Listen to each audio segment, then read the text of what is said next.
उन गुंडों से अपनी इज्जत को छुपाते हुए मैं तंग गलियों में दौड़ रही थी।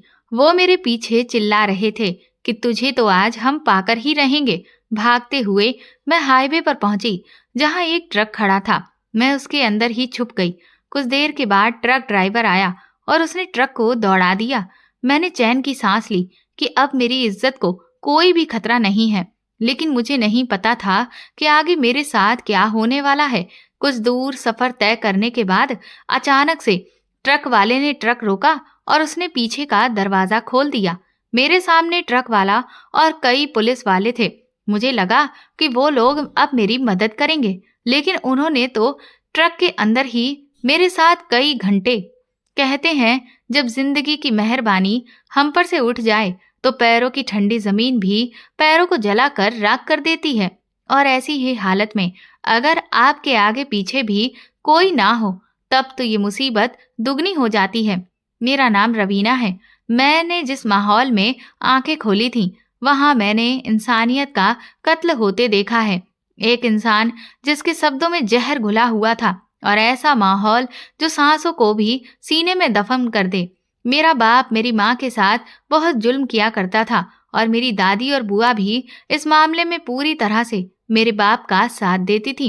मेरे बाबा का तो देहांत हो चुका था। मुझे कभी समझ ही नहीं आया कि मेरे बाप को मेरी माँ पर आखिर किस चीज का गुस्सा था कि वो हर छोटी छोटी बात पर मेरी माँ को पीटता था और उन्हें ही अपने गुस्से को निकालने का जरिया बनाता था। क्योंकि मैं सब कुछ ही बचपन से ही देखती आ रही थी, तो इसीलिए मेरी सोच, मेरी आत्मा इस सब का शिकार हो चुकी थी। मुझे अब हर मर्द से बहुत डर लगता था। जब कभी मेरी माँ पर जुल्म होता और मेरी हिम्मत भी जवाब देने लगती तो मैं रोने लगती थी। लेकिन मेरे रोने पर मुझे अपने बाप और दादी की मार का सामना करना पड़ता था। मैं भले ही छोटी सी बच्ची थी, लेकिन उस घर में मुझे रोने की इजाजत नहीं थी। मैं हर वक्त घुट घुट कर अपनी ही आंखों के सामने अपनी माँ को मार खाते हुए देखती रहती थी। मैं उस वक्त तकरीबन 5 साल की थी। मुझे अच्छे से याद है कि मेरी माँ उस वक्त पेट से थी, लेकिन उसके बावजूद भी मेरा बाप मेरी माँ को मारने से बाज नहीं आता था। कुछ महीनों के बाद मेरी माँ ने मेरे खूबसूरत से भाई को जन्म दिया। मेरे भाई को देखकर मेरी दादी और मेरा बाप बहुत खुश हुए थे, और इसीलिए अब मेरे बाप की तरफ से मेरी माँ पर जो जुल्म सितम का सिलसिला था, वो पहले से काफी कम हो गया था। लेकिन ऐसा नहीं था कि वो बंद हो गया था। अब भी मेरा बाप कभी कभी मेरी माँ को मारने से बाज नहीं आता था, क्योंकि मेरी माँ ने उनके खानदान को वारिस दिया था। और इसी खुशी में मेरी दादी और बुआ भी मेरी माँ पर थोड़ा कम जुल्म करने लगी थी। जब मेरा भाई 6 साल का हुआ तो एक दिन, जो हमारी जिंदगी का सबसे मनूस दिन था, उस दिन मेरी माँ बर्तन धो रही थी और ना जाने कैसे उनके हाथ से कांच का बर्तन टूट गया, जिस पर मेरी दादी ने पूरे घर में शोर मचाकर रख दिया। हंगामा इतना बढ़ाया कि वो मेरी माँ को बुरी तरह से मारने पीटने लगी। उन लोगों की आवाजें सुनकर मेरा बाप भी वहां दौड़ा चला आया, और तभी मेरी दादी ने मेरे बाप को मेरी माँ की शिकायतें लगा दी, और वो भी उन्हें बुरी तरह से मारने पीटने लगा। मेरी माँ के पूरे शरीर पर नीले नीले निशान पड़ गए थे, यहाँ तक कि उनके सर से खून भी बहने लगा था। उन लोगों की मार खाते खाते माँ इतना तंग आ गई कि जिंदगी में पहली बार वो सफाई देने की कोशिश करने लगी, और इस बात पर मेरा बाप और भी ज्यादा आग बबूला हो गया। मेरी दादी तो अपने बेटे को शह दे रही थी, और उनके ही कहने पर इस वक्त मेरे बाप ने मेरी माँ को तलाक देने का फरमान सुना दिया था और अपने घर से निकल जाने का हुक्म दे दिया। मेरे बाप ने मेरी माँ से कहा कि अब तू मेरे घर से निकल जा, तलाक के कागज मैं कुछ ही दिन में तेरे मुंह पर मार दूंगा। मेरे बाप के मुंह से ऐसी बात सुनकर माँ के ऊपर तो जैसे आसमान ही टूट पड़ा था। वो मेरे बाप के पैरों में गिरकर मिन्नतें करने लगी, लेकिन मेरे बाप को उन पर जरा सा भी रहम नहीं आया, और फिर मजबूरन मेरी माँ को बाप की बात माननी पड़ी। फिर जब मेरी माँ अपने कुछ कपड़े उठाकर हम दोनों भाई बहनों को लेकर घर से जाने लगी, तो मेरी दादी ने जबरदस्ती मेरे छोटे भाई को माँ की गोद से छीन लिया। वो कहने लगी, ये हमारे खानदान का वारिस है, तू इसे कहीं लेकर नहीं जा सकती, जाना है तो अपनी बेटी को लेकर जा, लेकिन हम अपने बेटे को कहीं भी नहीं जाने देंगे। ये अब एक और जुल्म था जो मेरी माँ पर किया जा रहा था कि उनसे उनकी औलाद भी छीनी जा रही थी। माँ एक बार फिर से उनके आगे गिड़गिड़ाने लगी, लेकिन वो इंसानी शरीर में छिपे हुए बहुत बड़े दरिंदे थे जिन पर किसी भी चीज का कोई असर नहीं होता था। ये सब देखकर मेरा भाई, जो कि उस वक्त मात्र 6 साल का था, वो भी बहुत बुरी तरह से रोने लगा था। वो बार बार रोते हुए कह रहा था कि मुझे अपनी माँ के साथ जाना है, लेकिन मेरे बाप ने उसके गालों पर भी थप्पड़ों की बरसात कर दी और उसे डरा धमका कर चुप करवा दिया। मेरी दादी ने भाई को जबरदस्ती गोद में उठाया और लेकर अंदर चली गई और उसके बाद मेरे बाप ने मुझे और मेरी माँ को धक्के मारकर घर से बाहर निकाल दिया। माँ बहुत देर तक दरवाजे के बाहर बैठी मुझे अपने सीने से लगाए बहुत बिलक बिलक कर रोती रही। ये सब तमाशा देखकर मोहल्ले वाले भी इकट्ठे हो चुके थे और वो माँ को तसल्लियां दिला रहे थे, लेकिन मेरी माँ की तो पूरी दुनिया ही लुट चुकी थी। मोहल्ले वाले मेरे बाप को गालियां दे रहे थे और वो भी बाहर से चिल्ला चिल्ला कर उन्हें समझाने की कोशिश कर रहे थे, लेकिन वो ऐसे जाहिल लोग थे जिन पर किसी भी चीज का कोई असर नहीं होता था। बहुत देर तक वहां बैठे रहने के बाद मेरी माँ ने अपना सामान उठाया और मेरा हाथ पकड़कर वो अपनी माँ के घर की तरफ चल पड़ी। मैं आज जिंदगी में पहली बार अपनी नानी से मिलने के लिए जा रही थी, क्योंकि मेरे बाप ने मेरी माँ को अपने घर वालों से मिलने की इजाजत तक नहीं दे रखी थी। हालांकि वो लोग इसी शहर में रहते थे। जब मेरी माँ नानी के घर पहुंची और उन्होंने अपने हालातों के बारे में वहां सब कुछ बताया, तो ऐसा लगा कि जैसे उनके घर में भी भूकंप आ गया हो। उनमें से कोई भी इस बात पर विश्वास ही नहीं कर रहा था कि बेटा पैदा होने के बाद भी मेरे बाप ने मेरी माँ को तलाक देने की बात कही है और फिर बेटे को भी छीन लिया है। मेरे 2 मामा थे और उस वक्त तक वो दोनों ही शादीशुदा थे। मेरे नाना जी का देहांत हो चुका था, लेकिन मेरी नानी अभी भी जिंदा थी और वो बेचारी अब अपना बुढ़ापा अपने ही बेटों के रहमो करम पर काट रही थी। उन्होंने जैसे तैसे अपने बेटों की मिन्नतें करके अपनी बेटी को उस घर में रहने की इजाजत तो दिलवा दी थी, लेकिन मेरी दोनों मामियां माँ के और मेरे उस घर में रहने से सख्त ना खिलाफ थे। यहाँ तक कि मेरे दोनों मामा भी मेरी माँ पर ही इल्जाम लगा रहे थे कि इसने ही जरूर ऐसी कोई हरकत की होगी कि अपना बसा बसाया घर खुद ही उजाड़ लिया। इस सब में इसका ही पूरा कसूर होगा जो उस आदमी ने इसे तलाक दे दिया। अपने ही भाइयों का ये रवैया मेरी माँ को अंदर से तोड़ रहा था, लेकिन अब वो कर ही क्या सकती थी। जब पति ने तलाक दे दिया है तो फिर उसके बाद भाइयों से उम्मीद ही क्या रखी जा सकती थी, और ऊपर से जब ऐसे भाई हो तब तो कोई सहारा ही नहीं। अब तो मेरी मामियों को भी शय मिल गई थी और इसीलिए वो मेरी माँ पर जुल्म करने का एक भी मौका अपने हाथ से जाने नहीं देती थी। जिस दिन से मेरी माँ ने नानी के घर में कदम रखा था, उन्हें ही उस घर का सारा काम करना पड़ता था, क्योंकि मैं 11 साल की हो चुकी थी और इसीलिए घर के हर काम में मुझे भी घसीटा जाता था और सारा दिन मुझे भी जानवरों की तरह काम करवाया जाता था। मेरी नानी ये सब कुछ चुपचाप देखती रहती थी, लेकिन वो कुछ कहती नहीं थी, क्योंकि वो बेचारी भी बहुत मजबूर थी और वो कुछ नहीं कर सकती थी। मैं उस वक्त स्कूल भी जाया करती थी, लेकिन नानी के घर जाने के बाद मेरे मामा ने मेरी पढ़ाई लिखाई का खर्चा उठाने से साफ इनकार कर दिया था। जब मेरी माँ ने मेरा खर्चा उठाने के लिए लोगों के घरों में काम करना चाहा, तो ये बात भी मेरे मामा लोगों को बिल्कुल भी गवारा नहीं हुई।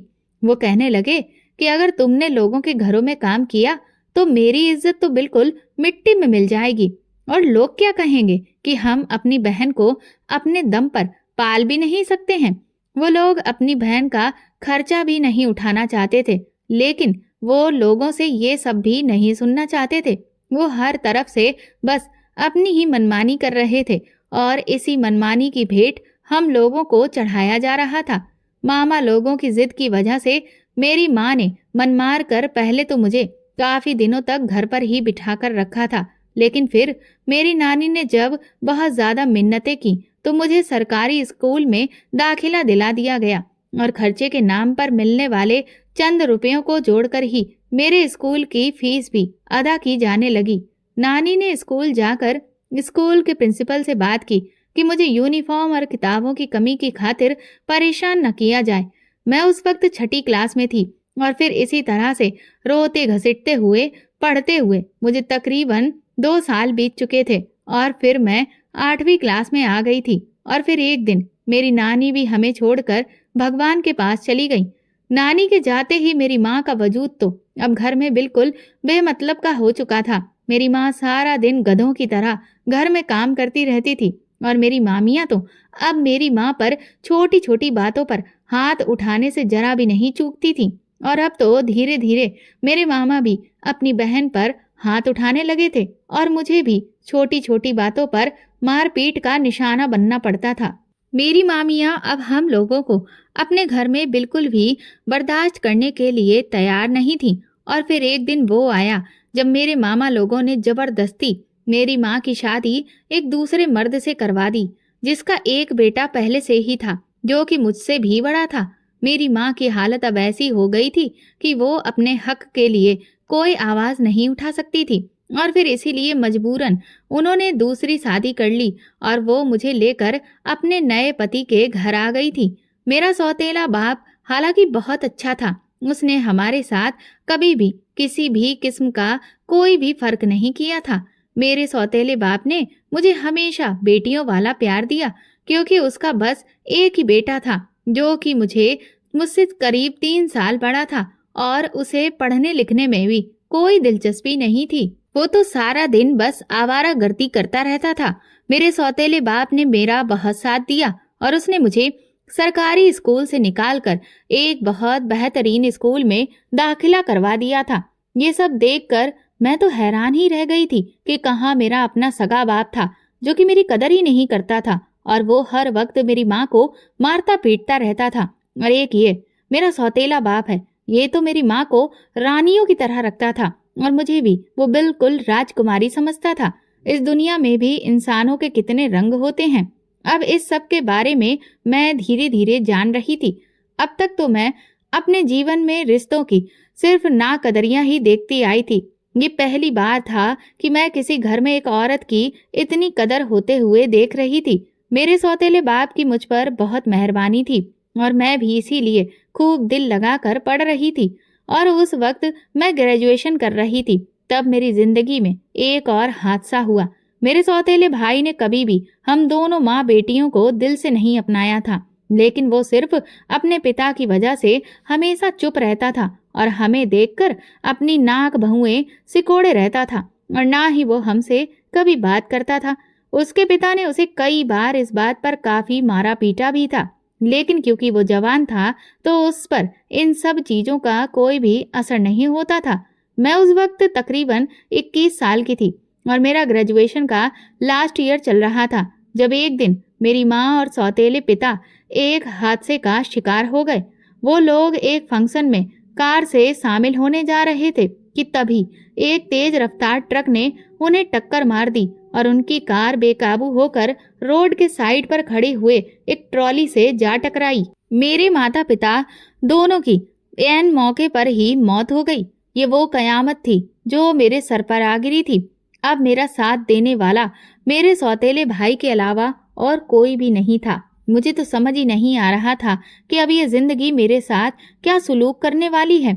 मेरे सौतेले पिता की मौत के बाद मेरा बड़ा भाई, जो कि उस वक्त तकरीबन 25 साल का था, उसने भी अब मुझे मारना पीटना शुरू कर दिया था और वो मुझे गालियां भी देने लगा था।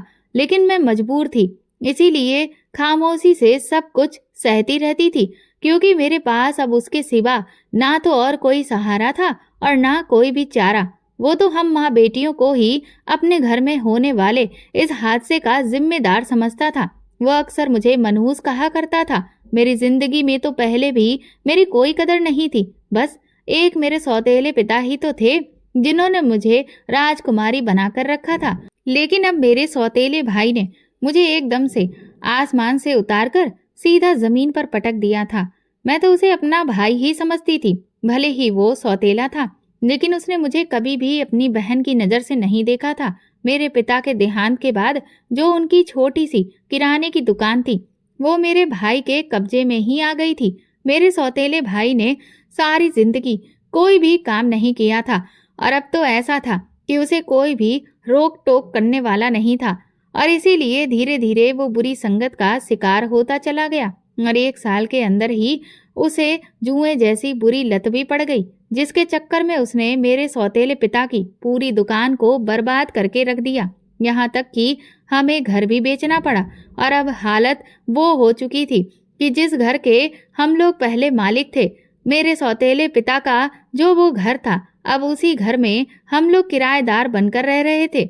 लेकिन मेरे भाई ने इस सब से कोई भी सबक नहीं लिया था और इसीलिए उसने अपने जुए का सिलसिला बराबर जारी रखा हुआ था। घर के हालात तो ऐसे हो चुके थे कि अब कई कई दिनों तक खाने पीने को भी कुछ नहीं मिलता था। मेरी ग्रेजुएशन भी पूरी हो चुकी थी और अब मुझे अपने रिजल्ट के आने का इंतजार था। घर के हालात क्योंकि बहुत खराब थे और इसीलिए मैंने फैसला किया कि अब मुझे ही कुछ करना होगा। फिर मजबूर होकर मैंने अपने भाई से नौकरी करने की इजाजत मांगी तो उसने भी मुझे इजाजत दे दी, लेकिन अब भी वो मेरी तरफ देखना भी गवारा नहीं समझता था। मैं एक स्कूल में बतौर टीचर पढ़ाने लगी थी। वहां पर मेरी तनख्वाह तो काफी अच्छी थी, लेकिन मुझे हर वक्त ये डर सताता रहता था कि मेरी तनख्वाह को मेरा भाई अपने जुए की लत में उड़ा देगा। हालांकि अभी तक ये मेरा डर ही था, लेकिन ये डर बेवजह नहीं था, क्योंकि मैं जैसा सोच रही थी और वैसा ही हुआ। जब मुझे मेरी पहली तनख्वाह मिली तो वो सारे पैसे मुझसे मेरे भाई ने छीन लिए, बल्कि वो तो उन पैसों को देखकर गुस्से में आ गया और कहने लगा, पूरे महीने की मेहनत के बदले बस इतने थोड़े से पैसे क्यों लेकर आई हो। मैं भला उसे क्या कहती, क्योंकि वो तो बिल्कुल ही बेहिस और बेगैरत हो चुका था। उसे तो किसी बात से कोई फर्क ही नहीं पड़ता था। इसीलिए मैं बिल्कुल खामोश रही। जब मुझसे मेरे पूरे महीने की मेहनत मेरे भाई ने छीन ली तो मैं स्कूल में नौकरी करने के साथ साथ बच्चों को ट्यूशन पढ़ाने का सिलसिला भी शुरू कर दिया था। अब ट्यूशन वाले बच्चों को मैंने कह दिया था कि वो मुझे घर में फीस ना दें। मैंने उन ट्यूशन वाले बच्चों के माँ बाप से बात की और उन्हें अपनी फीस के बदले घर का थोड़ा बहुत राशन देने को कह दिया, ताकि मेरे घर का सिलसिला चलता रहे।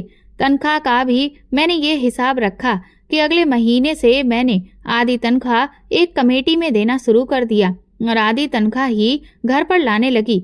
मैंने भाई को नहीं बताया था कि मैंने अब ऐसा करना शुरू कर दिया है। उसे बस इतना ही कहा था कि कॉलेज वालों को काफी घाटा हुआ है और इस वजह से उन्होंने तनख्वाह कम कर दी है। इस बात पर मेरे भाई को गुस्सा तो बहुत आया, लेकिन मुफ्त के हाथ आते पैसे उसे बुरे नहीं लग रहे थे। मैंने बैंक में अपना अकाउंट खुलवा लिया था और 2-3 कमेटियों के पैसे जो मुझे मिले थे अब वो वहां पर जमा हो रहे थे।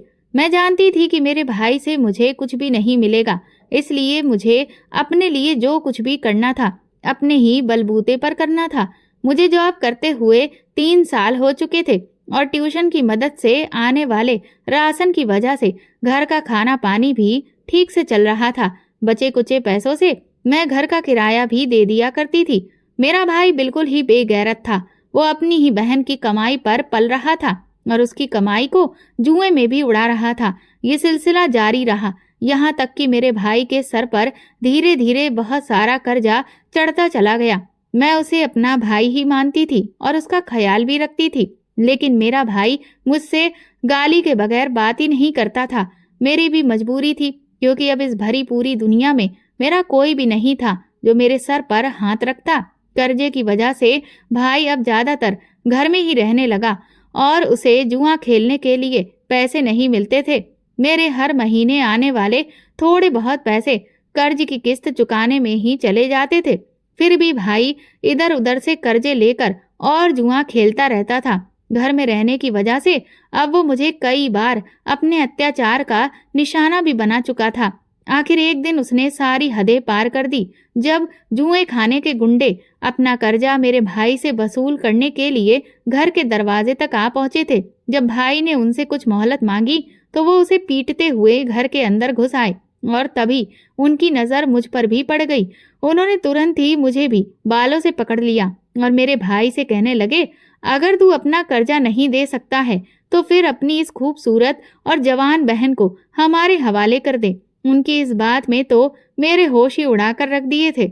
मैं एकटक अपने भाई की तरफ देख रही थी कि भला वो क्या जवाब देगा। उसने भी मेरी तरफ देखा और फिर कहने लगा, मेरी बहन को छोड़ दो।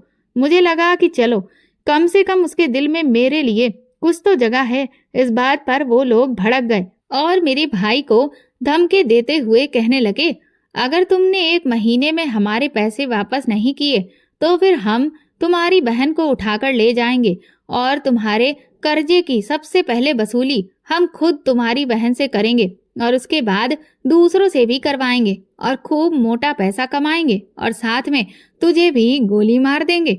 ये कहकर वो लोग वहां से चले गए। मैंने पहली बार भाई के ऊपर गुजरने वाली मुसीबत का अंदाजा किया था। इसकी वजह शायद ये थी कि वो मुसीबत मेरे सर पर भी कभी भी पड़ सकती थी। हालांकि उस वक्त मुझे अपने भाई की भी चिंता थी, क्योंकि अब बात उसकी जान पर भी आ चुकी थी। और फिर भावनाओं में बहकर मैंने अपनी जिंदगी की सबसे बड़ी गलती की।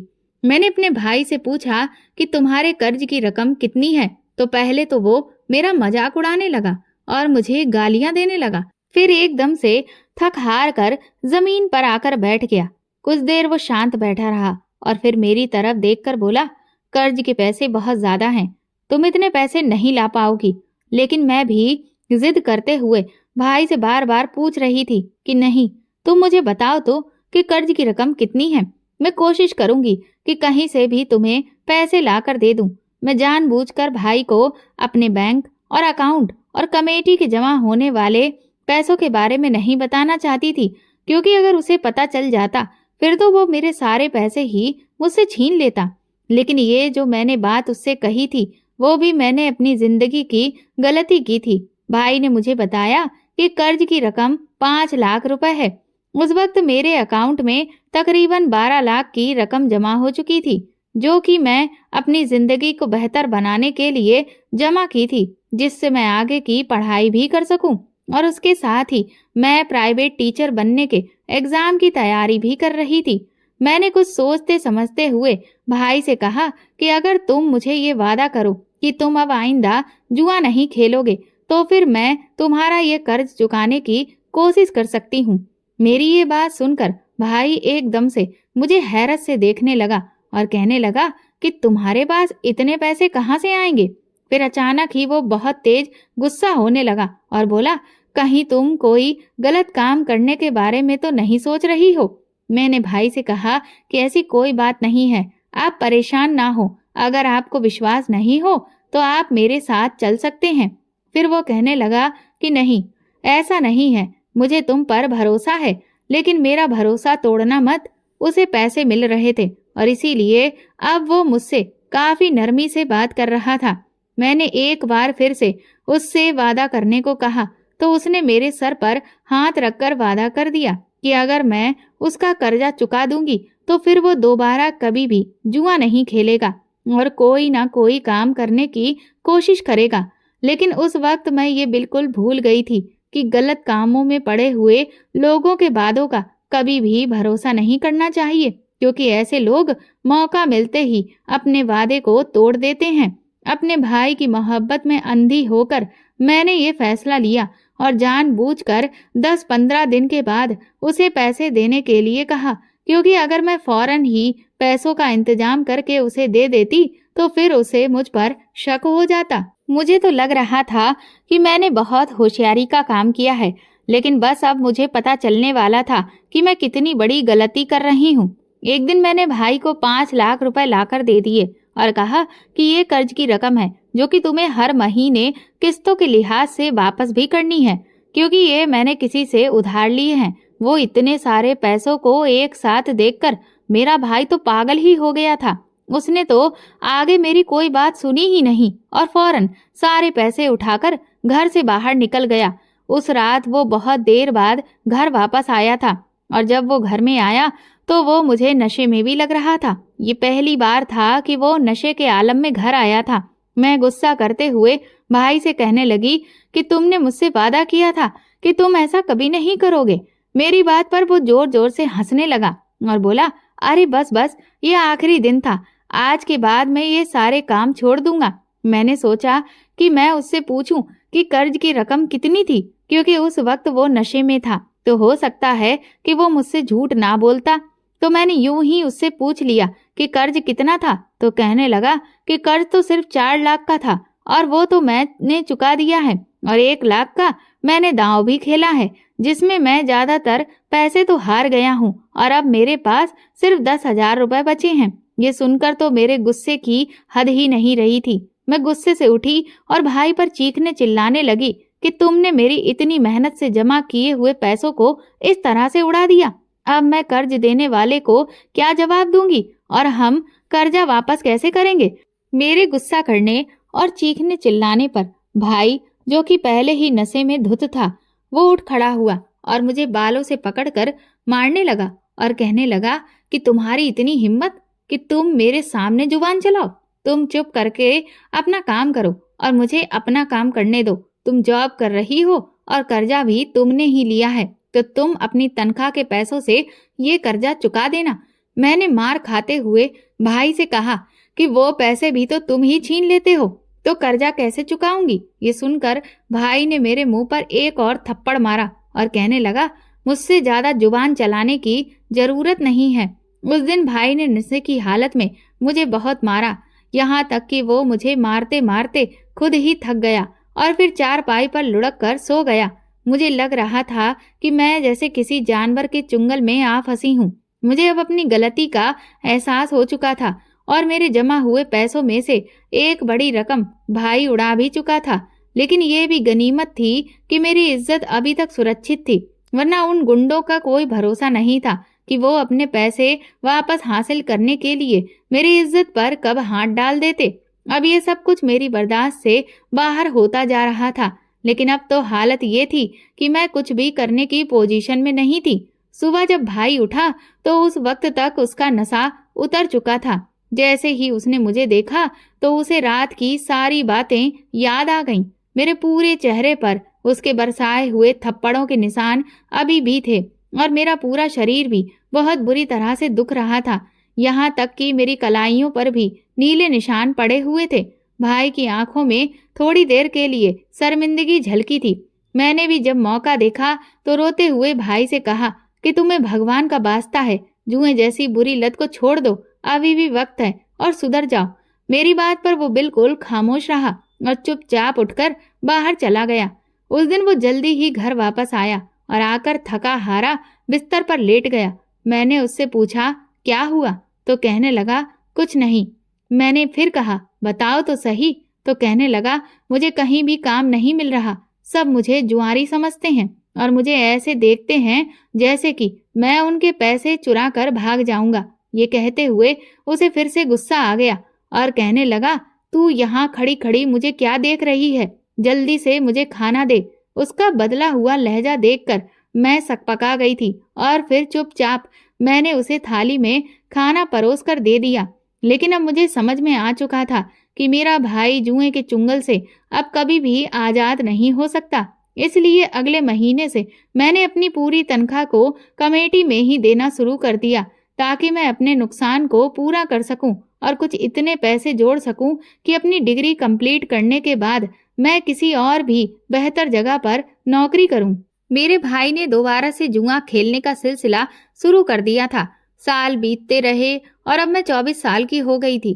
मेरी डिग्री भी कंप्लीट हो गई और अब मेरे अकाउंट में भी अच्छी खासी रकम जमा हो चुकी थी। और इस बार फिर से जुए के सिलसिले की वजह से भाई के ऊपर फिर से 6 लाख रुपए का कर्जा हो गया और वही गुंडे फिर से मेरे घर आ धमके। अब तो उन्हें ये बात बहुत अच्छे से समझ आ चुकी थी कि अगर वो मेरी इज्जत पर हाथ डालेंगे तो उन्हें फिर से उनके पैसे आराम से मिल जाएंगे। इसीलिए इस बार भी उन्होंने मुझे खूब मारा और भाई को धमकाने लगे कि अगर 1 महीने में तुमने हमारे पैसे नहीं दिए तो फिर हम तुम्हारे सामने ही तुम्हारी बहन की इज्जत खराब करेंगे। ये कहकर वो लोग वहां से चले गए थे। मैंने भाई की तरफ शिकायती नजरों से देखा तो इस बार उसका सर झुक चुका था। मैंने उससे कहा कि मैं तो अभी पिछला कर्जा भी उतार नहीं पाई थी और अब मैं तुम्हें कहीं से दूसरा कर्ज भी लेकर पैसे नहीं दे सकती। लेकिन मेरे भाई ने मेरी किसी भी बात का कोई जवाब नहीं दिया। वो ना जाने क्यों अब मेरी तरफ अजीब नजरों से देख रहा था। जिसे देखकर अब मुझे उसकी नजरों से बहुत डर लग रहा था। कुछ देर के बाद वो बाहर निकल गया और इस बार उसने मुझे कर्ज को लेकर कोई भी बात नहीं की। एक दिन जब मैं ट्यूशन पढ़ाकर और खाना तैयार करके फ्री हुई तो तब तक मैं काफी थक चुकी थी और रात भी बहुत हो गई थी और इधर भाई घर नहीं आया था। ये तो भाई का रोज का ही सिलसिला हो चुका था। मैं खाना तैयार करके रख देती थी, कभी वो खाना खा लेता था और कभी मुझे खाना ऐसे ही पड़ा हुआ मिलता था। मैं चुपचाप आंखें बंद करके लेटी थी कि तभी मुझे कुछ खुसफुसाहट की आवाज सुनाई दी। मैं हैरान हुई कि ये आवाजें कहाँ से आ रही हैं। तभी मैंने देखा कि बाहर बरामदे की लाइट जल रही थी और मेरे कमरे के बाहर मुझे दो लोगों की परछाई नजर आई। जब मैंने ध्यान से उन आवाजों को सुना तो एक आवाज तो मेरे भाई की थी और एक किसी दूसरे आदमी की। ये देखकर मैं बहुत बुरी तरह से डर गई और फिर सोने की एक्टिंग करते हुए उनकी बातें सुनने लगी। मेरा भाई बोला, देख लो, यही है वो लड़की, अच्छे से देख लो। ये कहकर उसने दूसरे शख्स की तरफ देखा। वो आदमी अंदर झांक रहा था। वो निहायत ही भूखी नजरों से मेरी तरफ देख रहा था। वो काफी देर मुझे निहारता रहा और खुश होता रहा। इसके बाद मेरे भाई ने लाइट बंद कर दी और फिर वो दोनों घर से बाहर निकल गए। मैं दबे कदमों से उठी और घर के दरवाजे के बाहर तक आई। अब वो लोग दरवाजे के बाहर खड़े होकर बात कर रहे थे। वो शख्स भाई से वादा करते हुए कहने लगा कि मैं तुम्हें पूरे 15 लाख रुपए देने को तैयार हूँ, बस तुम किसी भी दिन अपनी बहन को कोई भी नशीली दवा देकर बेहोश कर देना और फिर मेरे बताए हुए ठिकाने पर पहुंचा देना। इसके बाद तो मुझे जो करना है मैं खुद ही कर लूंगा। ये कहते हुए वो बहुत खुश हो गया, लेकिन उनकी बातें सुनकर मेरे पूरे शरीर में सिहरन सी दौड़ गई थी। मैं सोचने लगी कि कल तक उन गुंडों से मेरी इज्जत के लिए लड़ने वाला भाई आज खुद मुझे बेचकर पैसे कमाना चाह रहा है। अब तो मेरे दिल में भाई के लिए नफरत की चिंगारियां भड़क उठी थीं। लेकिन मैं ये भी जानती थी कि मैं कमजोर लड़की जात हूँ और इसमें मैं कुछ कर भी नहीं सकती। इसके बाद मेरा भाई उस आदमी से कहने लगा कि ठीक है, तो फिर तुम ऐसा करो, कल ही आ जाओ। उसे बेहोश करना मेरे लिए कोई बहुत बड़ी बात नहीं है। मैं चाहूँ तो इसे मार पीट कर भी बेहोश कर सकता हूँ। इस पर वो आदमी कहने लगा, अरे नहीं, ऐसा मत करना। अगर तुमने ऐसा किया तो उसकी सुंदरता में दाग लग जाएगा, जो कि मैं नहीं चाहता हूँ। फिर तो सारा मूड ही खराब हो जाएगा। मैं समझ गई कि अब मेरी इज्जत की कोई भी खैर नहीं है। फिर वो आदमी वहां से चला गया और इससे पहले कि मेरा भाई घर के अंदर आता, मैं भी वापस अपने कमरे में आ चुकी थी। वो पूरी रात मैंने बेचैनी से करवटें बदलते हुए गुजार रही थी। अगले दिन मैंने जितनी भी कमेटी में पैसे जमा करवाए थे, उन लोगों से मिन्नतें करके कमेटी निकालने से पहले ही पैसे वापस ले लिए और जुर्माने के तौर पर भी इसमें से कुछ रकम मैंने अदा कर दी। अब वो सारे पैसे मैंने अपने बैंक के अकाउंट में जमा करवा दिए, क्योंकि मैं अब इस घर से भागना चाहती थी जहां पर मेरी इज्जत और जिंदगी की बोली लगाई जा रही थी। इसके बाद घर जाते हुए रास्ते में मैं एक मेडिकल स्टोर पर रुकी और वहां से अपने इरादों को पूरा करने के लिए मैंने कुछ चीजों को खरीदा। और जब घर वापस आई तो देखा कि भाई तो पहले से ही घर में बैठा हुआ मेरा इंतजार कर रहा था। आज उसका लहजा हर रोज के मुकाबले कुछ ज्यादा ही नरम था और वो बिल्कुल नॉर्मल तरीके से मुझसे बात कर रहा था। लेकिन मैं भी बहुत अच्छे से जानती थी कि ये सब कुछ उसका दिखावा और ढकोसला है। भाई कहने लगा कि तुम ऐसा करो, खाना बनाओ और मैं तुम्हारे लिए दूध जलेबी लेकर आता हूँ। ये जिंदगी में पहली बार था कि भाई ने मुझे बाहर से कुछ खाने का लाकर देने की बात कही थी। लेकिन मैं सब समझ रही थी, पर मैं कुछ भी उस पर जाहिर नहीं करना चाहती थी, क्योंकि मैं नहीं चाहती थी कि उसे मुझ पर शक हो जाए। मैंने भी कहा, ठीक है भाई, तुम ले आओ, इतनी देर में मैं भी खाना तैयार करके लगाती हूँ, फिर बैठकर साथ में खाते हैं। उस दिन मैंने कड़ी चावल पकाया क्योंकि वो मेरे भाई को बहुत पसंद था और मैं भाई के लिए कड़ी भी अलग से निकाल कर रख दी।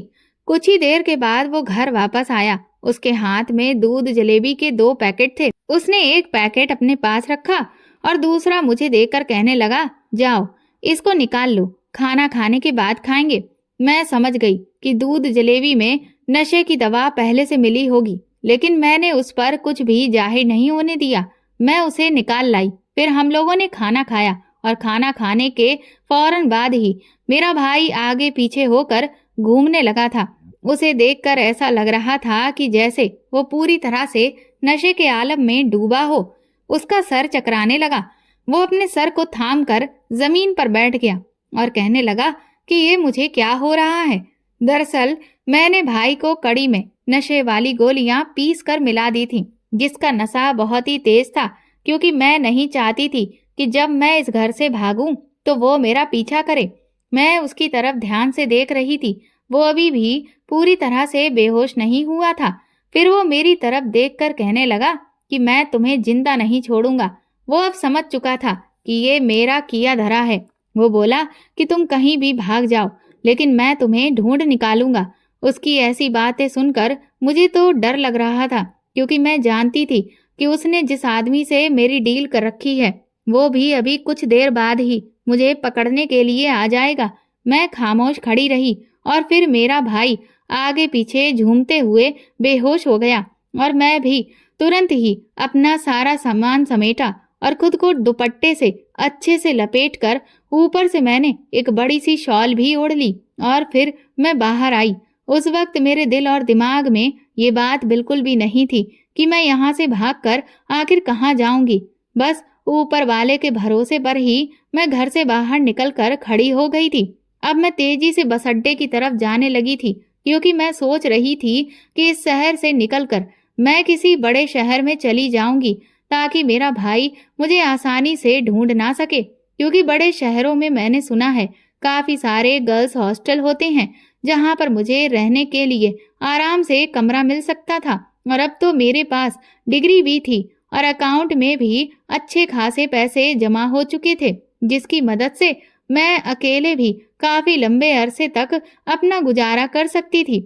मैं तेज कदमों से चलती हुई बस अड्डे की तरफ जा रही थी कि तभी मुझे अचानक अपने पीछे कुछ दौड़ते हुए कदमों की आवाजें सुनाई देने लगी और तभी साथ में आवाज आई कि ये लड़की रुक जाओ, हमारे साथ चलो, वरना हम तुम्हें गोली मार देंगे। ये सुनते ही मैंने वहां से दौड़ना शुरू कर दिया और जो आसपास की तंग गलियां थीं उनमें घुस गई। मेरे पास मेरे सारे डिग्री के और बैंक के डॉक्यूमेंट्स मौजूद थे।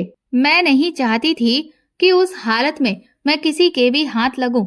उन तंग गलियों से दौड़ते हुए मैं न जाने कब कहां से होते हुए एक बड़े से रोड पर पहुंच गई। मेरे पीछे भागते हुए लोगों की आवाजें मुझे अभी भी सुनाई दे रही थी, क्योंकि ये सर्दियों के दिन थे, जिसकी वजह से हर तरफ सन्नाटा छाया हुआ था।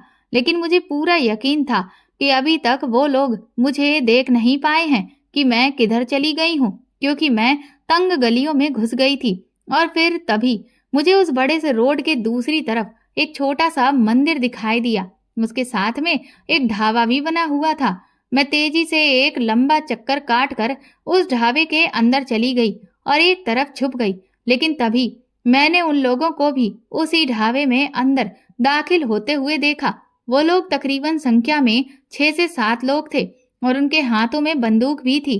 वो किसी शिकारी कुत्तों की तरह मुझे ढूंढ रहे थे। मैं ढाबे के पीछे वाली दीवार से सटकर सब कुछ देख रही थी और ये सब देखकर मेरी टांगें बुरी तरह से कांप रही थीं।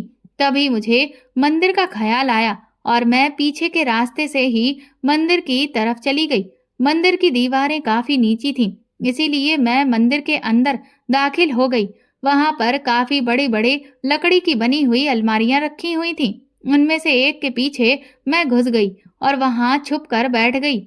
मैं आहिस्ता आहिस्ता सांस लेने की कोशिश कर रही थी, क्योंकि मुझे अच्छे से मालूम था कि जब मैं उन लोगों को उस ढाबे में नहीं मिलूंगी तो वो लोग मुझे ढूंढते हुए इस मंदिर में देखने के लिए जरूर आएंगे। और फिर वही हुआ।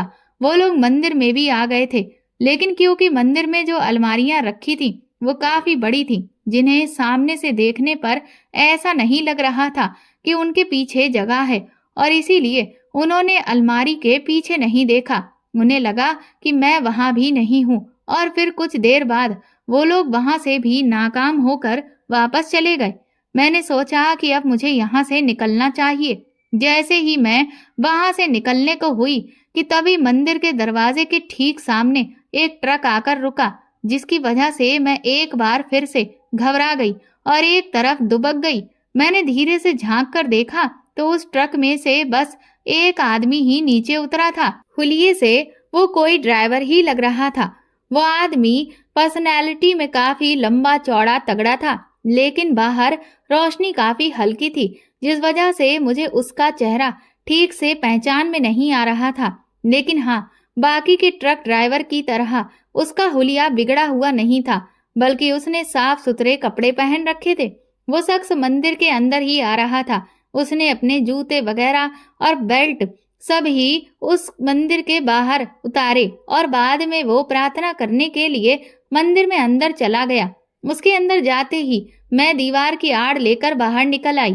तभी मैंने उन आदमियों को सड़क के दूसरी तरफ कुछ दूरी पर खड़े देखा, जिससे मेरी हालत खराब हो गई थी। मुझे समझ नहीं आया कि अब मैं क्या करूं, क्योंकि मंदिर के अंदर जाती तो वो ट्रक ड्राइवर मुझे देख लेता और दूसरी तरफ मैं जा नहीं सकती थी कि तभी मेरी नजर वहां पर खड़े उस ट्रक पर पड़ी जिसमें वो आदमी आया था।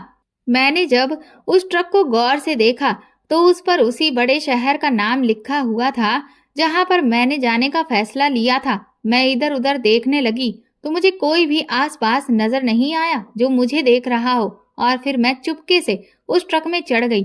मैंने उसमें रखे हुए कागजातों को खंगालना शुरू किया तो मुझे पता चला कि ये ट्रक वाकई में इस बड़े शहर की तरफ जा रहा था जहां पर मैं जाना चाहती हूँ। तभी मेरे दिमाग में ये ख्याल आया कि जब वो लोग मुझे ढूंढने में नाकाम रहेंगे तो जरूर वो लोग बस अड्डे की तरफ जाएंगे। इसीलिए बस अड्डे से जाने में मुझे खतरा हो सकता है, और जहां तक मेरा अंदाजा है उनमें से कोई भी ट्रकों को चेक नहीं करेगा और इस ट्रक में मैं बड़े ही आराम से उस बड़े शहर तक जा सकती हूँ। लेकिन मुसीबत ये थी कि ये ड्राइवर तो मुझे किसी भी हाल में ट्रक में सवार नहीं करता। यही सोचकर मैं मायूस हो रही थी कि तभी मेरी नजर ड्राइवर की सीट के पीछे बने हुए एक छोटे से कैबिन पर पड़ी। वहां पर एक बिस्तर भी पड़ा हुआ था। मैं समझ गई कि ये ट्रक ड्राइवर के लिए रास्ते में आराम करने की खातिर बनाया गया है। मैं जैसे ही उसके अंदर दाखिल हुई तो मैंने देखा कि उसके साइड में ही दीवार पर एक और छोटा सा दरवाजा बना हुआ था। मैंने जब उसे खोला तो देखा कि ये तो ट्रक का पिछला हिस्सा है जहां पर सामान लोड किया जाता है। वहां पर कपड़ों के बंधे हुए बड़े बड़े से बंडल रखे थे और उनके बीच में थोड़ी बहुत जगह भी मौजूद थी। ये देखकर मैंने कुछ ही पलों में ये फैसला कर लिया था कि अब मुझे क्या करना है, और फिर मैं उस तरफ से ही घुस गई, क्योंकि अगर मैं केबिन में रहती तो ट्रक ड्राइवर वहां से पीछे झांक कर मुझे आराम से देख सकता था। मैंने उस दरवाजे को बस इतना सा ही बंद किया कि वहां से सांस लेने की हवा आराम से आती जाती रही, और अपने बैग से मैंने एक पेन निकालकर दरवाजे के कब्जे में इस तरह से फंसा दिया ताकि जब दरवाजे को झटका लगे तो वो बंद ना हो। मुझे अभी वहां पर छुपकर बैठे हुए थोड़ी ही देर गुजरी थी कि तभी वो ट्रक ड्राइवर अंदर आ गया और उसने ट्रक को स्टार्ट कर दिया। इसके बाद उसने सामने भगवान भोले शंकर की जो तस्वीर रखी थी उसको हाथ लगाकर ऊपर वाले का आशीर्वाद लिया और फिर ट्रक को आगे बढ़ाने लगा। वो आदमी अपनी हरकतों से तो बहुत ही आस्तिक लग रहा था और शरीफ भी, लेकिन फिर तभी उसने अपनी जेब से पर्स निकाला और पीछे कैबिन में फेंक दिया। एक बार को मेरा दिल चाहा कि मैं उसका पर्स उठाकर देखूं कि उस शख्स की पहचान क्या है और ये कहां से आया है, लेकिन मेरी हिम्मत ही नहीं पड़ी। मुझे लगा कि कहीं मैं पकड़ी गई तो ये आदमी मुझे अपने ट्रक से बाहर निकाल देगा, और ये भी हो सकता है कि वो मुझ पर अपनी गलत नजर डाल दे, क्योंकि आजकल किसी का भी भरोसा नहीं है। भगवान का नाम लेने वाले भी बहुत सारे लोग गलत काम करने में जरा भी नहीं चूकते। इसीलिए मैं वहीं पर चुपचाप सहमी सी दुबकी बैठी रही। थोड़ी देर के बाद उस आदमी के पास किसी का फोन आया तो उसकी बातों से अंदाजा हुआ कि मेरा ख्याल बिल्कुल सही था। वो इस बड़े शहर की तरफ ही जा रहा था जहां मुझे जाना था। अब मैं चुपचाप वहीं सिमटी बैठी रही। ट्रक बाहर की तरफ निकल आया था। फिर कुछ दूर आगे पहुंचकर एक दूसरा ढाबा पड़ा और उसने रास्ते में वहां रुककर उस ढाबे से खाना पैक कराया। इस दौरान वो आदमी और ट्रक ड्राइवर की तरह नीचे उतरकर सिगरेट, चाय वगैरह के लिए भी नहीं गया। खाना खाया तो उसने ट्रक में बैठे बैठे ही अपना खाना खत्म किया और जो थोड़ा बहुत खाना बचा था उसे कैबिन में ही रख दिया। अभी तक उसे पिछला दरवाजा चेक करने का ख्याल नहीं आया था और ना ही दरवाजे के कब्जे पर उसकी नजर पड़ी थी। इसीलिए मैं सुकून से वहीं पर दुबकी बैठी थी। पर जब मेरी नजर खाने पर पड़ी तो मुझे भी बहुत तेज भूख लगने लगी थी, क्योंकि मैं भी बहुत देर से कुछ भी नहीं खाया था, क्योंकि पूरा समय तो मेरा इस भाग दौड़ में ही निकल गया था। खुद की जान को बचाने के लिए इतना भागते भागते मेरी हालत खराब हो गई थी। लेकिन वो बचा हुआ खाना मैं उठा नहीं सकती थी, क्योंकि उससे तो फिर उस आदमी को पूरा शक हो जाता। मैं भगवान को याद करते हुए वहीं पर बैठी रही। अब ट्रक शहर से निकलकर हाईवे पर दौड़ रहा था। मैंने दरवाजे में जो दरार मौजूद थी उससे झांकते हुए बार बार देख रही थी कि अब उस बड़े शहर के आसार शुरू हो रहे थे। तभी शहर के करीब आने की वजह से ट्रैफिक भी एकदम से ज्यादा बढ़ गया और एक जगह पर उसने ट्रक को रोकने के लिए बहुत जोर से ब्रेक लगाए। तो मैं, जो कि दरार से आंखें लगाकर बाहर का नजारा देखने में मसरूफ थी, तभी मुझे जोर से झटका लगा और मेरे हलक से चीख निकल गई, जिसकी वजह से मैं आगे की तरफ झुकी और मेरे वजन से वो दरवाजा खुला और फिर मैं लुढ़कते हुए कैबिन में आ गिरी। मेरी चीख सुनकर वो आदमी भी परेशान हो गया और हैरान होकर देखने लगा। फिर उसने एकदम से अपने ट्रक को साइड पर किया, पीछे कैबिन में आया तो उसने कैबिन की लाइट जलाई। मुझे वहां पर देखकर वो हैरानी से आंखें फाड़कर मेरी तरफ देखने लगा। वो हैरान था कि मैं उसके ट्रक में कब और कहां से आ घुसी। वो मुझसे पूछने लगा कि तुम कौन हो और मेरे ट्रक में कैसे आई। अब मेरा हाल खराब हो चुका था। मैं उसके पैरों में पड़ गई और कहने लगी कि तुम्हें भगवान का वास्ता है, मुझे यहाँ से निकलने के लिए मत कहना। ये कहकर मैंने उसे अपनी पूरी दुख भरी कहानी सुना दी। उसे मुझ पर विश्वास हो, इसीलिए मैंने अपना आईडी कार्ड भी निकाल कर उसे पकड़ा दिया। मेरा आईडी कार्ड देखते ही वो और भी ज्यादा हैरत से मेरी तरफ देखने लगा और ऐसा लगा कि जैसे वो तो बिल्कुल पत्थर का बन गया हो। अचानक ही मैं हैरान रह गई, क्योंकि उसकी आंखों से आंसू निकलने लगे थे और फिर तो वो जोर जोर से रोने लगा। मैं तो परेशान हो गई कि आखिर मेरे आईडी कार्ड में उसने ऐसा क्या देख लिया जिसकी वजह से वो ऐसे रो रहा है। तभी उसने मुझे मेरे नाम से पुकारा और कहने लगा, रवीना दीदी, आपने मुझे पहचाना नहीं। उसके मुंह से ये शब्द सुनकर मैं तो हैरान से उसे तरफ देख रही थी। तभी उसने अपना आईडी कार्ड निकालकर मेरे सामने रख दिया और फिर मेरी पहचान जब उसे पता चली तो उसका जो हाल हुआ था ठीक वही हाल मेरा हुआ। मैं फटी फटी आंखों से उसके पहचान पत्र को देख रही थी। मैं उसकी तस्वीर और उसका नाम देख रही थी। फिर मैंने सर उठाकर उसे देखा तो एकदम से उसे पहचान गई। ये तो मेरा छोटा भाई दीपक था, जिसे मेरे सगे बाप ने जबरदस्ती अपने पास रख लिया था और हम माँ बेटी को उससे जुदा कर घर से निकाल दिया था। मैं इस अचानक टकराव पर बिल्कुल हैरान थी। मेरी आंखों से आंसू बह रहे थे। मैं, जो कि उस वक्त उसके कदमों में गिरी हुई थी, उसने तुरंत ही मुझे दोनों बाजुओं से पकड़कर उठाया और मेरा सर अपने सीने से लगा लिया और कहने लगा, भगवान का शुक्र है जो उसने मुझे आपसे मिला दिया। फिर उसने मुझे अपनी जिंदगी की पूरी कहानी सुनाई। मेरा वो जालिम बाप बहुत अरसा पहले मर चुका था और उसकी जिंदगी खत्म होने के बाद ही मेरे भाई ने ट्रक ड्राइविंग का काम शुरू कर दिया था और ये ट्रक भी उसका अपना ही था, जिसको चलाने के लिए उसने कोई ड्राइवर नहीं रखा था, क्योंकि उसे बचपन से ही मेहनत का शौक था। उसने अपने बाप से मिलने वाली जायदाद का कुछ हिस्सा बेचकर ही ये ट्रक लिया था और अब वो उसे चला रहा था। इस वक्त वो इस बड़े शहर में रहता है जहां मैं जाना चाह रही थी। उसकी अब तक शादी भी नहीं हुई थी। मैं तो भगवान के करिश्मे पर हैरान थी कि वो किस तरह से बिछड़े हुए लोगों को मिला देता है। इसके बाद मेरा भाई मुझे अपने साथ ले गया और बाकी की जायदाद में से जो मेरा हिस्सा था उसने वो मेरे नाम कर दिया और कहने लगा कि ये तुम्हारा हक है। मेरे बाप ने मेरे भाई को बिल्कुल भी नहीं पढ़ाया था, जिसकी वजह से ही आज वो ये काम करने के लिए मजबूर था। आज मैं एक सरकारी स्कूल में बहुत अच्छे पद पर काम कर रही हूँ।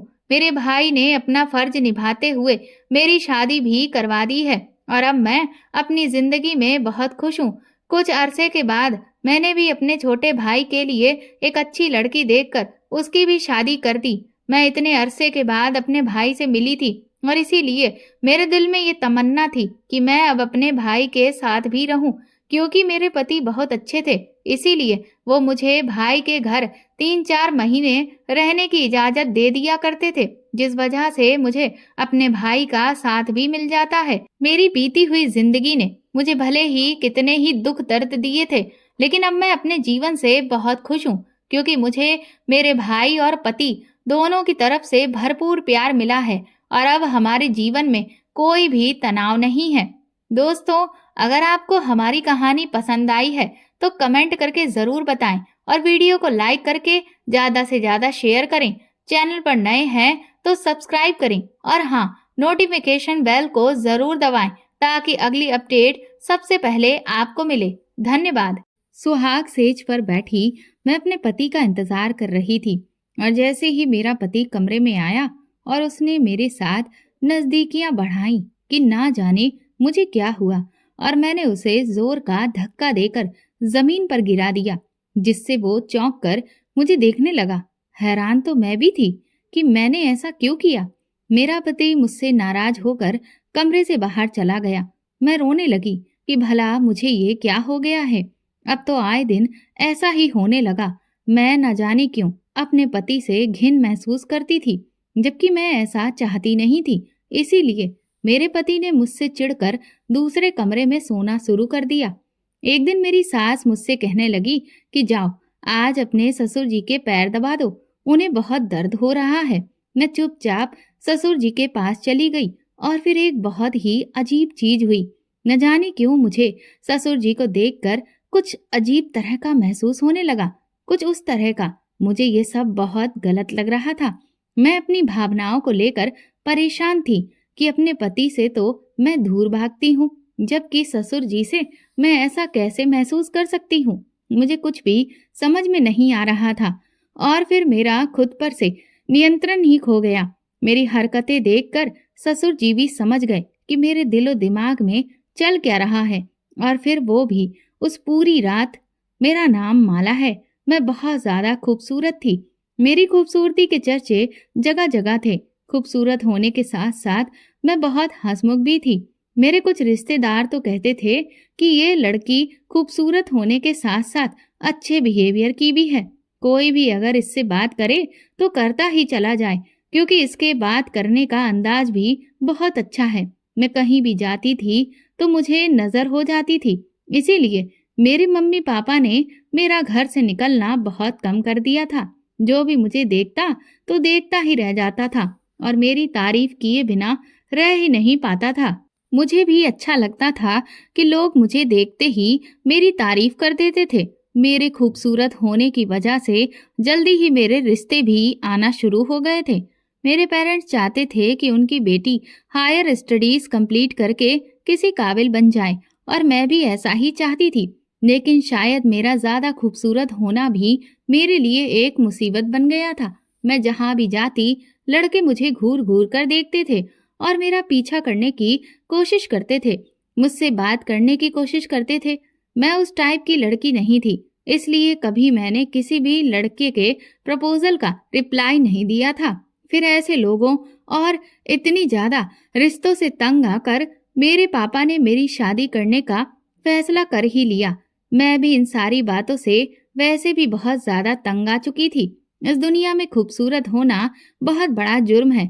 मैं सोचती थी कि काश मैं एक नॉर्मल सी शक्ल वाली लड़की होती तो शायद मर्दों की नजरों से इस कदर बचना ना पड़ता और मेरे लिए जिंदगी भी इतनी मुश्किल ना होती।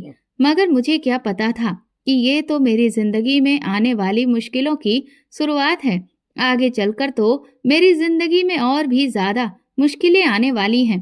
फिर एक दिन मेरे घर पर एक ऐसे लड़के का रिश्ता आया जिन्होंने अपने बेटे से शादी कराने के लिए मेरे माता पिता पर बहुत ही ज्यादा दबाव बनाया हुआ था।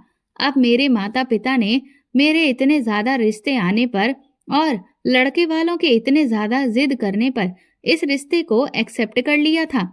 मेरे काफी सारे रिश्ते तो ऐसे थे जो मेरे लिए परफेक्ट नहीं थे और मेरे पापा मेरी कम उम्र देखते हुए उन रिश्तों को इनकार कर चुके थे। लेकिन अब जो ये रिश्ता मेरा आया था, ये लड़का बहुत अच्छा था। इसका नाम विहान था और इसकी फैमिली भी बहुत अच्छी थी। विहान की मम्मी और उसकी बहन मेरे मम्मी पापा से रिश्ते के लिए बहुत ज्यादा जिद कर रही थी। उन्होंने कहा था कि हमारे घर पर हर चीज मौजूद है, हमें दहेज भी नहीं चाहिए। अगर आप लोग चाहें तो हमारे घर आकर देख सकते हो, भगवान ने हमें सब कुछ दिया है। मेरे माता पिता को उनकी इस तरह की बातों से लगा कि शायद ये अच्छे लोग हैं और हमारी बेटी यहाँ पर बहुत खुश रहेगी, इसलिए मेरा विहान के साथ रिश्ता पक्का हो गया। और फिर मेरी मम्मी का भी कहना था कि हम इससे पहले भी अपनी बेटी के काफी सारे रिश्ते ठुकरा चुके हैं, क्या पता हमारी बेटी इस घर में बहुत ज्यादा खुश रहे। और वैसे भी पहले के जमाने में भी तो कम उम्र की लड़कियों की शादी ही कर दी जाती थी, सारी लड़कियां आसानी से एडजस्ट कर लेती थी। अब के दौर में लड़कियों की शादी ज्यादा उम्र में होती है, तो यही वजह है जो लड़कियां ठीक से एडजस्ट नहीं हो पाती। और फिर अगर हमारी बेटी भी दूसरी लड़कियों को अपने ससुराल में लड़ता झगड़ता देखेगी तो वो भी सेम कॉपी करेगी। इसीलिए मैं तो कहती हूँ कि जल्द से जल्द हमें अपनी बेटी की शादी कर देनी चाहिए, ताकि वो अपने घर में जल्दी एडजस्ट हो जाए और सुखी रहे। पर मैं तो अभी पढ़ना चाहती थी और इन सब बातों की वजह से मेरे माँ पिता को मेरी शादी की बहुत ज्यादा जल्दी हो गई थी। मैंने सोचा कि चलो, अगर मेरा पति अच्छा हुआ तो फिर मुझे और क्या चाहिए। वैसे भी हर लड़की चाहती है कि उसका पति अच्छा हो और उसका ख्याल रखे, बस मुझे भी यही सब कुछ चाहिए था। मेरा पति देखने में तो बहुत अच्छा था, क्योंकि मैंने उसकी फोटो देखी थी, पर उसके नेचर के बारे में मुझे अभी कुछ भी नहीं पता था। इसी तरह से पहले तो मेरी एंगेजमेंट बिहान के साथ हुई थी। जिस दिन मेरी बिहान के साथ एंगेजमेंट हुई थी, मेरी नंद ने मुझे बताया था कि भैया ने आपको पहले पसंद किया था, तभी तो उन्होंने अपने घर पर आपके लिए बहुत ज्यादा हंगामे किए, तब जाकर तो आपका रिश्ता फिक्स हुआ है। भैया ने आपको कहीं शादी में देखा था और तभी से ही उन्होंने सोच लिया था कि मेरी पत्नी तो यही लड़की बनेगी। उन्होंने आपके घर रिश्ता भेजने के लिए मम्मी पापा पर बहुत ज्यादा जोर डाला था कि फौरन ही इस लड़की के घर रिश्ता लेकर चले जाओ, चाहे कुछ भी हो जाए। भैया को तो आपसे ही शादी करनी थी और भैया इतने ज्यादा खुश हैं कि उनकी तो खुशी के ठिकाने ही नहीं हैं। इसलिए हम आपका रिश्ता लेकर आ गए थे। मेरी नंद हंसकर मुझे ये सब कुछ बता रही थी और मैं भी ये बात सुनकर दिल ही दिल में बहुत मुस्कुरा रही थी कि क्या मेरा होने वाला पति मुझसे इतना प्यार करता था कि मुझे देखते ही अपना दिल हार बैठा था। ये सब सुनकर तो मेरे दिल में मोहब्बत के कई सारे दीप एक साथ ही जल उठे थे। मैं अपनी आने वाली जिंदगी के सुहाने सपने अपनी आंखों में सजाने लगी थी। ये एहसास बहुत ही खुशी देने वाला होता है कि आपका होने वाला पति आपको हद से ज्यादा पसंद करता है। फिर मेरी ननद ने मुझसे मेरा मोबाइल नंबर ले लिया। मेरी शादी की डेट भी जल्दी ही फिक्स हो गई थी। एंगेजमेंट के कुछ दिनों के बाद मेरे पति ने मुझे कॉल की और इस तरह से मैं अपने होने वाले पति से काफी देर तक प्यार भरी बातें करती थी। वो सच में मुझे बहुत पसंद आए थे। उनकी बातें बहुत अच्छी थी और वो मेरी बहुत इज्जत भी करते थे। वो मुझसे दीवानों की तरह प्यार करते थे। इसी तरह से कुछ दिनों बाद मेरी शादी हो गई और मैं विदा होकर अपने ससुराल आ गई थी, क्योंकि मेरे पति को शादी की बहुत ज्यादा जल्दी थी और वो बहुत पढ़े लिखे भी थे। उनकी अच्छी जॉब थी, उनके घर में भगवान का दिया सब कुछ था, इसलिए उन्होंने दहेज से भी साफ इनकार कर दिया था। उन्होंने कहा कि मुझे सिर्फ तुम्हारी ख्वाहिश है, तुम मेरी जिंदगी में आ जाओगी तो मैं समझूंगा कि भगवान ने मुझे सब कुछ दे दिया है। ऐसा नहीं था कि मेरे माता पिता गरीब थे। मेरे माता पिता ने मेरी शादी बहुत धूमधाम से की थी, किसी तरह की कोई कमी नहीं थी।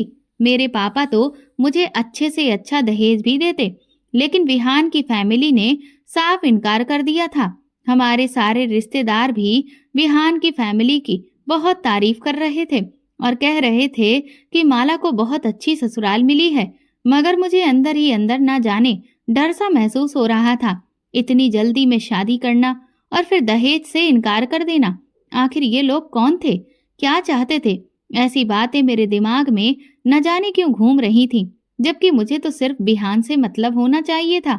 विहान तो हमेशा मुझसे अच्छे तरीके से बात करते थे, लेकिन जब मैं विदा होकर अपने ससुराल जाने लगी तो मैंने इन सारी बेतुकी बातों को अपने दिल और दिमाग से निकाल दिया और अपनी नई जिंदगी की शुरुआत करने लगी। मेरी विहान के साथ शादी हो गई। विदा होने के बाद मैं अपने ससुराल में आ गई थी और सारे मेहमानों के बीच बैठी हुई थी। लाल रंग के लहंगे में दुल्हन बनी मैं बहुत ही खूबसूरत लग रही थी और सब लोग मेरी तारीफ कर रहे थे। जिसने भी मुझे देखा मेरे पति का नाम लेकर फौरन ही कहा कि विहान की तो लॉटरी लग गई, उसे इतनी खूबसूरत पत्नी मिल गई है। ऊपर से मैं पार्लर वाली से तैयार हुई थी, इसलिए मेरे फेस पर और भी ज्यादा ग्लो आ गया था। फिर मुझे मेरे कमरे में ले जाया गया। अब मुझे कमरे में जाने के बाद अपने दूल्हे का इंतजार था। मुझे पता था कि विहान मुझे बहुत पसंद करते हैं और मैं चाहती थी कि मेरा घूंघट उठाते ही मेरा पति मेरा ये हसीन रूप देखते ही मुझ पर और भी ज्यादा फिदा हो जाए।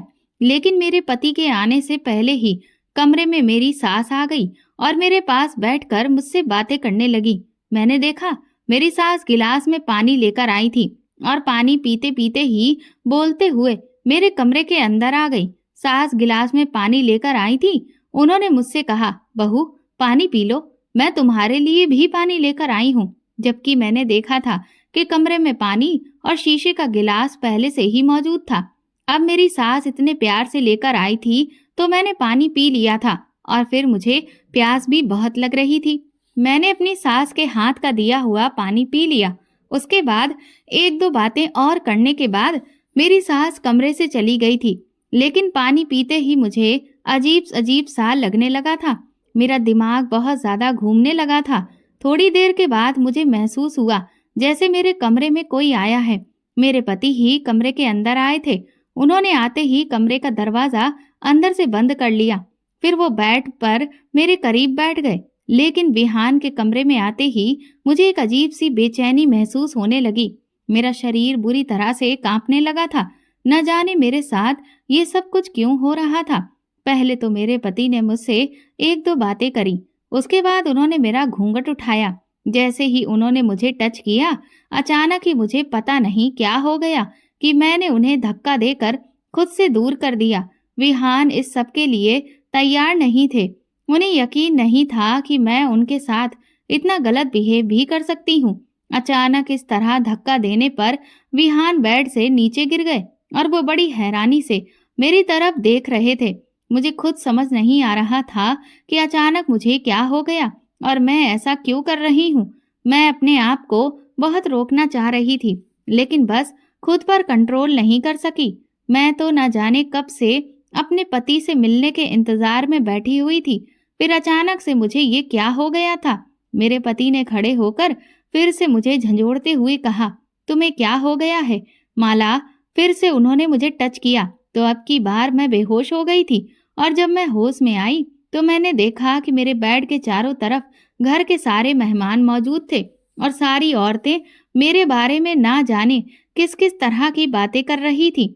एक औरत कहने लगी कि दुल्हन है भी तो इतनी खूबसूरत, इसलिए थोड़ा डर रही है। औरतों की ये सारी बातें मुझे परेशान कर रही थी। मैंने अपनी ननद से कहा कि प्लीज इन औरतों को यहाँ से बाहर लेकर जाओ, मुझे बहुत ज्यादा गर्मी लग रही है। तब मेरी ननद सारे मेहमानों को कमरे से बाहर ले गई थी और तब मेरी जान में जान आई थी। फिर जब मेरी तबीयत कुछ बेहतर हुई और दोबारा से विहान कमरे के अंदर आए और प्यार से उन्होंने मुझसे बात की और मेरा हाथ अपने हाथों में जैसे ही थामा और कहा कि माला तुम्हें क्या हो गया था, तुम्हारी तबीयत खराब हो रही थी तो तुम मुझे पहले बता देती। तुम कितनी खूबसूरत लग रही हो, तुम्हें नजर लग गई होगी। मुझे तुम्हारी तारीफ करने का, तुम्हें जी भर के देखने का मौका भी नहीं मिला। चलो कोई बात नहीं, अब देख लेता हूँ। विहान बहुत ज्यादा शर्मिंदा नजर आ रहे थे।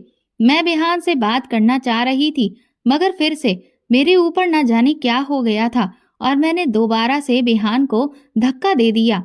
वो फिर से जमीन पर जा गिरे थे। फिर से मेरे साथ वही सब कुछ हुआ था। मैं इस कंडीशन को कोई नाम नहीं दे पा रही थी। इस बार की हरकत से विहान को बहुत गुस्सा आया था और वो दरवाजा पटक कर कमरे से बाहर चले गए थे। मैं अपनी इस गंदी आदत पर बहुत ज्यादा शर्मिंदा हो रही थी और रोने लगी थी। वो रात मेरी रोते रोते गुजर गई थी। अगले दिन दोपहर तक सारे मेहमान भी हमारे घर से चले गए थे। उस दिन के बाद हर दिन अब ऐसा ही होने लगा था।